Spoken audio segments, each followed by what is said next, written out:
Welcome to our regular sports show, Game of Two Halves, every Monday on Money FM 89.3 at 5:15 p.m., where we host the sports podcasters from the Straits Times. I'm Rachel Kelly, and today's show is a very special edition of the podcast because it's our 100th episode. Can you believe it? And because of that, we have a very special guest with us today, our national football team captain, Hariss Harun, to join Straits Times sports correspondent, Sazali Abdul Aziz. Hi, guys. Thank you so much for joining us today. Hi. Hi, Rachel. Both keeping well? Yeah, doing okay. Great. Okay. Now, Hariss, I know that you're a big Liverpool fan, and over the weekend, Liverpool got their English Premier League title defence off to a perfect start by beating newly promoted Leeds. But their 4-3 win was anything but comfortable. What were your feelings while you were watching the game? And at 3-3, were you resigned to accepting Liverpool might not get away with the 3 points? Yeah, I mean, he started off with a bang, I think Liverpool scored early on, so it was like, okay, nice, we are picking off where we left off last season. But then, Leeds came back not too long after, and I was wondering like what's happening to Liverpool, because since the restart was the end of last season, before they clinched the title, they were a little bit not their usual selves. So I was thinking, if that might have carried on to the new season. But after maybe 30, 40 minutes into the game, and I was thinking this Leeds side is not too bad a side as well. The football they play. Yeah, it was almost as if watching two Liverpool teams playing. It's what Liverpool is known for, intensity. And Leeds were exactly the same. So it was like a mirror image, and what a game it was, 4-3. And I think I was texting some of my family members who are Liverpool fans as well. I was thinking, it was a great result, 3 points on the board, and that's the most important thing. But what caught me was Leeds. I think they're going to trouble a lot of teams this season. Yeah. What were your thoughts? It was a great game for the neutral. I think Harry said the game started with a bang. When the early penalty Liverpool got actually made me groan, because I'm like, as though Liverpool needed even more help. But the way Leeds responded was wonderful. They had the guts to take the game to Liverpool, and the fitness to sustain that pressure all the way, even into the second half. And like Harry said, I think they're going to trouble some big teams. I think they could have the same effect Wolves did a couple of seasons ago, when they had a fantastic record against the top 6 teams. So yeah, I'm looking forward to seeing more of this side and Bielsa. So Hariss, on the back of that, I've got to ask you, you've been at Malaysian club Johor Darul Takzim since 2014 and started every season with them as defending champions. How much pressure is there to start the season knowing that you've got a target on your back? What goes through your mind? Oh, it's tough. Each year they win the title. The following year it's always tougher, and it's no different here in Malaysia as well, because we are the big boys. We are the team that had the title, the league championship, like 7 times, 6 times, 6-7 times in a row, consecutive years. So every team that plays us is like a final for them. I mean, no disrespect. I mean, you're playing the champions after all, so you want to get one over them. You want to say that you have, especially so when we are playing home. So when teams come to our turf, they want to say that they beat us at our home turf. So that's not happened quite often, but some teams has given us some scares over the years.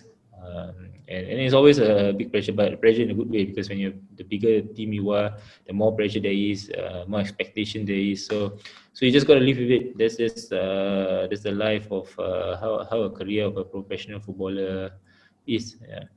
So I've got to ask you then, with that said, would a close shave like the one Liverpool had with Leeds, what would that do to the players? Do you think it would be a wake-up call and would cause perhaps morale to drop a little bit? What do you think?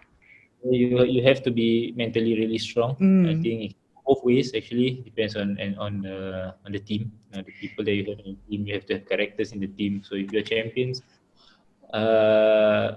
you're more likely to have leaders, characters, people with that that right mindset to carry the team through. So I think that's important. I think I remember one season, I think in 2018, we didn't really start very well. We were coming. We played in the charity shield here in Malaysia, and we drew. So the concept or the format here is like the first game is always the charity shield, but it's also a league game. So if you draw that game, it's 1 point, and then it goes to penalties to see who takes the cup. So we drew that first game. I think 1-1. We went to penalty shootouts, and we played a Champions League qualifier before that, and it was penalty shootouts as well, but we lost. So there was significant pressure on the team, because it was the first league game, and then it was the second penalty shootout in consecutive days, and it's like, and I missed the penalty in the first shootout, so there was a lot of pressure on me personally as well. But thank God I scored in the second shootout, and we won the cup. So it's about the players and the team as psychologically. Are they ready? Are they ready to take this burden on the shoulders, and how they're gonna, or is it just 2-3 players, or is it being shared throughout the team? That's really important. So in JDT, I think over the years, the younger players has come in and realized the expectations that this club has on the players, the professionals, so it has just rub on everybody. Yeah, that's a good point Hariss brought up about that winning mentality and that culture. Obviously, at JDT, they've been champions for so long. It's ingrained, and like Hariss said, when new players come in, it may take them a while, but they eventually find out that that's the culture, that's the way the players, the mentality, the players approach training, approach games. Liverpool, obviously, first title for 30 years, so you can't say it's ingrained in them yet. But you see that there are leaders, all over the squad. Van Dijk obviously is one. James Milner, Henderson. Before they won the Champions League, so you could say that Oh yeah. Building it up, so to have people like Milner won lots of cups with Man City, and so I would say they have character and people, and Klopp won a couple of titles in Germany as well. So I would say they have people who won things before, the likes of Mane and Naby Keita won in Germany and in Australia, So people who know what it feels like to win and what it takes to last the distance. So I would say it's good that they've done it in England now. So hopefully they can do it for a longer time. Yeah, the challenge now is to maintain that consistency over a number of seasons, and I mean they have done it already for a couple of seasons. Let's see if they can keep it up. So, did any other teams catch your eye over the weekend? Honestly, I didn't really watch any of the games, but I was following the Everton and Spurs game.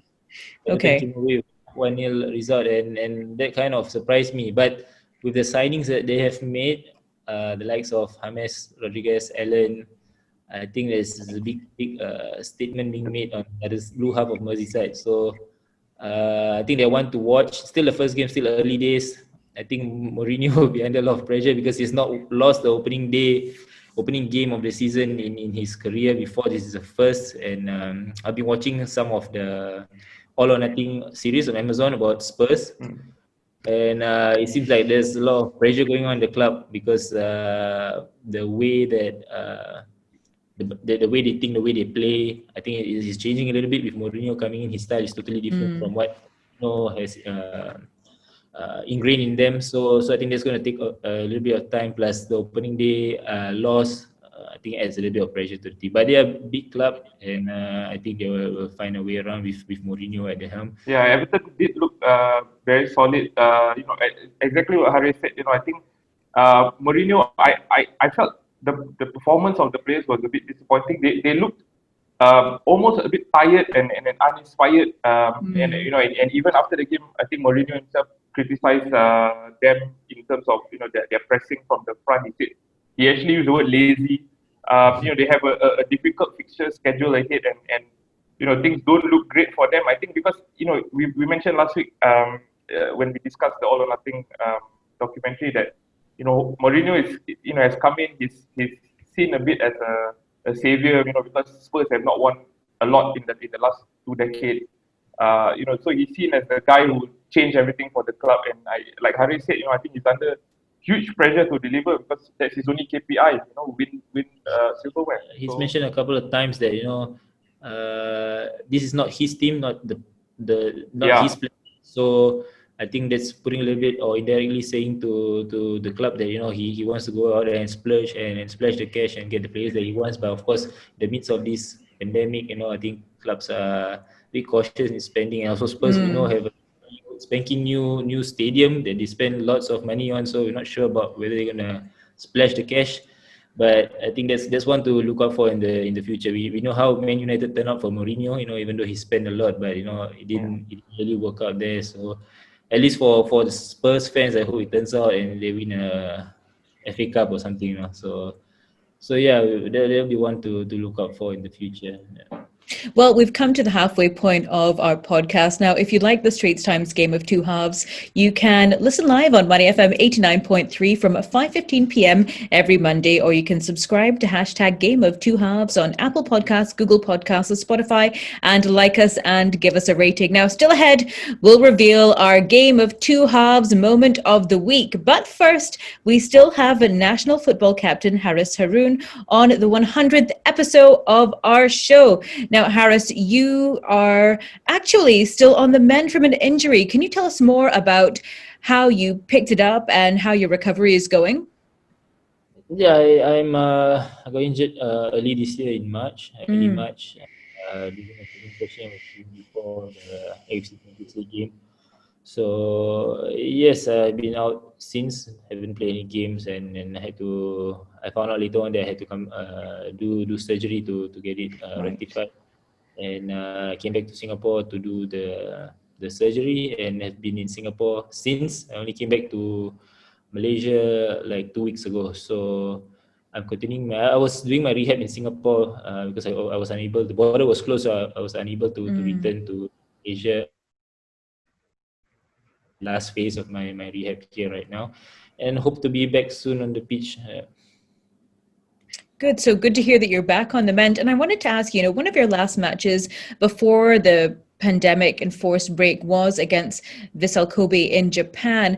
What was the experience of coming up against a world-class player like Andres Iniesta like, and what did you learn from sharing the pitch with him? It's an experience that I'll never forget. I think when we got the draw that we're gonna be in the same group with Vissel Kobe, when Iniesta is playing his straight, I think naturally a lot of us in the team were really excited, and more so for myself because I'll probably come up face to face with him in the match because we played in midfield. He's more attacking and more of a holding player, so I was pretty excited to pit myself against him and see how it goes and what the experience he was. I think his class showed his technique, his movement, his awareness. I think he was at least 2 or 3 steps ahead of all the players on the pitch, and then he set the momentum for his team, set the pace for his team, and you could see that even local Japanese players were on the same wavelength as him.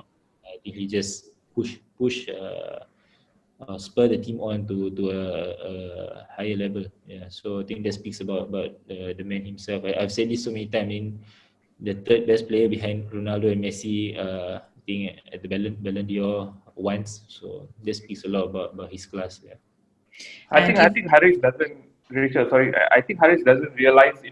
He's been such an important player for Singapore over the years, but he doesn't realize. I guess the impact he has on Singapore football. Sometimes when that game was being played, and then the images of him trying to tackle Iniesta in the game, popped up on Twitter. It just made every Singaporean so proud. I mean, I know obviously there's a lot of Singaporean football fans on Twitter, and then everybody was, it was a Malaysian club, sure, but we had our very own, captain, coming up against, a player everybody has watched for 15 years at Barcelona, and it just gave us, whole feeling of pride, So it was fantastic to see him, come up, against one of the world's best players like that. It was an honor for me to play at that level against such a great player as well. So something that I'll keep with me for all my life. Yeah. And speaking of milestones as well, today we're celebrating the 100th milestone of Game of Two Halves, but you are one of the only players, I think there's 13 Singaporean players to have ever reached 100 appearances for the national team. What a milestone as well. Have you set yourself or the team any targets for the next couple of years? No, I think I'm just really grateful to be able to play for my country. To have been called up for the national team to earn my first cap and all the way to my 100 cap. So I think I'm just gonna continue as long as I'm needed. The national team, give my best, and no personal targets or goals, but as a team, I think we have a lot to achieve. Singapore football hasn't tasted success in recent years. But I think we're in a good way. We have a good coach. We have a good plan. With good style of play. He's trying to stamp his mark on the team, on Singapore football as a whole. So we have to follow through. We have to be patient. I know as Singaporeans, myself included, we are guilty of not being patient. We want instant results sometimes. But I think in football, we have to be patient, especially with the younger players. We have to give time to develop, give them the full support that we for them to develop and grow as humans as well as football players on the pitch. So that's the role of the senior players who has accumulated experience over the years, and that's my role as well to help the younger ones to come up, because they are the ones going to sustain the team and fight on all fronts for Singapore in the future. So hopefully we can make an impact in the Suzuki Cup and then on the Asian level as well, because we are going to compete on both levels. This year's national team games has been postponed to next year, so we have another year to prepare for that. So hopefully we can make an impact at the end of come next year. We can make a better impact. And what's one tip or one piece of advice that you'd give to aspiring players here in Singapore? I think you have to dedicate yourself to the game a lot. I know the situation. Realistically, the situation is not the best in Singapore at the moment, but we have to dedicate ourselves as football players, as professional players, do our part, dedicate ourselves and to be better, to be as professional as we can, to grow as a player and be ready for whatever situation. So my aspiration will be to see Singapore football improve as a whole in all aspects, not only in playing, but all aspects, the clubs, the academies, the infrastructure, for the atmosphere, the environment for the players to develop. I think improve in all aspects. Thanks, Hariss. And there's so much that we could talk about surrounding that at the moment, but we're almost at the end, and that means it's time for our moment of the week. What have you got for us this week, Sazali?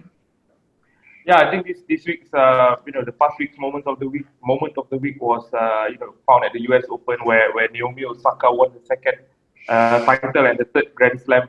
To me, it's super significant because it really shows Osaka's growth. In 2018 she won her first US Open title at 20.